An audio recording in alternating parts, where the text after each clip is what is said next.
All right, just putting out a quick video on doing pause squats with chains and a safety squat bar. Just doing a warm-up set here. So I just wanted to put a video out on the theory behind why I'm using chains. I put out a short pause squat with chains, and someone commented that rather than using chains to make it easier at the bottom, I should be making the movement harder at the bottom by just adding more weight so I can have bigger legs. Right now I'm not training hypertrophy. I'm not training to get bigger legs. I am training max squat. So what I'm trying to do is eliminate any sticking points from the bottom back up to the top.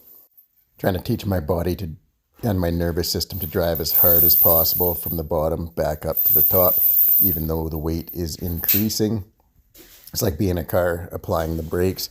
It wants to slow you down, so you just have to hammer on the gas to keep going. So once I remove the chains or take the brakes off, so to speak, then I should be able to accelerate faster from the bottom to the top.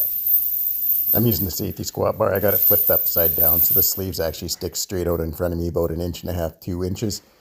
And I'm doing that so I have to fight really hard to stay upright.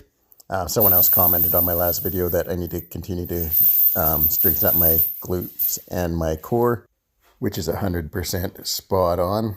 I'm working hard on my posterior chain and my core, bringing up all those weaknesses. I know I still got a ways to go, but excited to see where it goes from here.